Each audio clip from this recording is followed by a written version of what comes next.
Hey, hi. Let me give you an opportunity to do some fragrance testing for the different varieties of lavender that we have here at our Lavender Connection. We have separated our opportunities here into two different lists. One is the Angustifolia, or so commonly referred to as the English varieties of lavender, are listed here. These tend to be more floral and sweet in their fragrance notes. The intermediates over here are listed, are often referred to as French cultivars of lavender, and they tend to be more earthy in their fragrance notes. So I'd like to give you an opportunity to choose 4 or 5 different varieties here. And I would suggest that you at least try one of each of the lists to get the broad differences between the two different primary cultivars of lavender. And then, based upon either your knowledge of the lavenders you've seen out in the field as you've walked around, or just based upon their names if you haven't walked around, if you want to do this now, just go ahead and select a variety to look. Can I try the Arctic Snow? Arctic Snow. Pacific Blue. Okay, well, why don't we start with those two here? So. Perfect.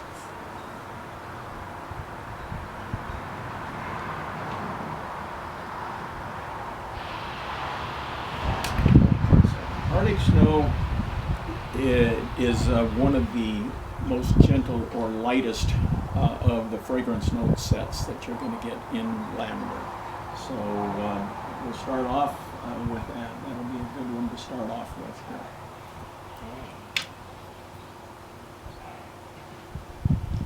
So, after you've tested 1 or 2, you may want to use the coffee to do your orientation of your palette. Hold it on this end. Okay. The oil is on the end towards me.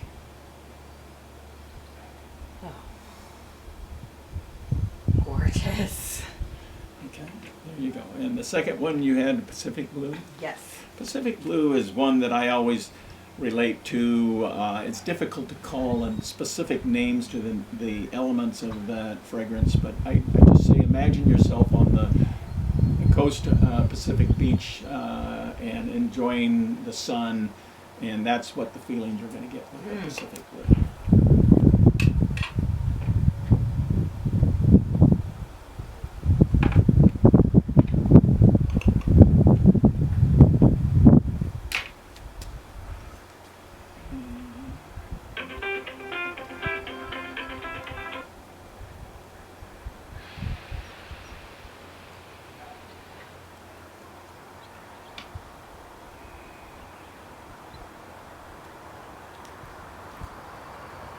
So here's your Pacific Blue. Oh wow, very different. Very different. This is what we try to encourage people to understand, is what they might realize in prior to coming here, is that lavender only has 2 or 3 different fragrances. Whereas when you get into the depth of the Angustifolia cultivars, you can get very substantial different depths of floral notes within those, or sweet notes. Now, whereas your Arctic Snow and, well, even the Pacific Blue has a little bit more sweetness on a sugar side of the notes. If you go down to the bottom of the list here, Violet Intrigue. Violet Intrigue is so intriguing because instead of having multiple notes, highs and lows, that you're observing, it has a single note. It's a smooth, long single note. And that note ends in honey as you pull the tab slowly away from your nose. You'll actually get honey notes. Would you like to smell it? I would love to. But it is extremely intriguing because of that uniqueness.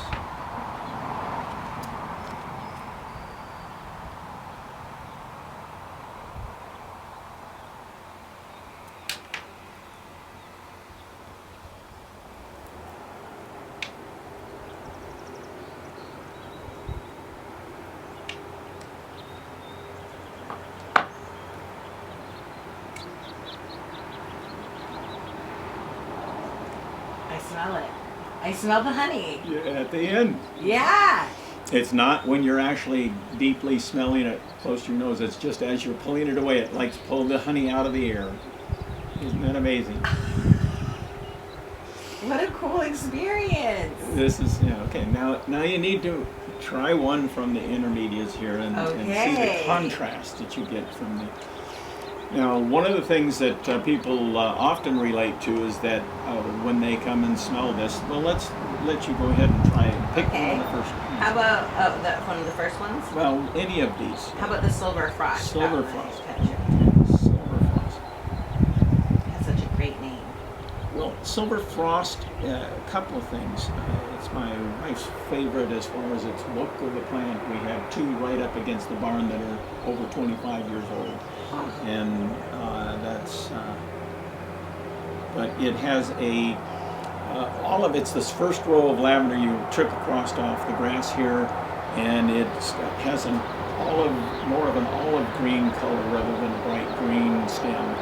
And its stem the foliage has of a velvety texture to it. So Okay. it's completely different. So that's probably where the silver frost name comes from the individual that originally propagated and created that. Silver frost.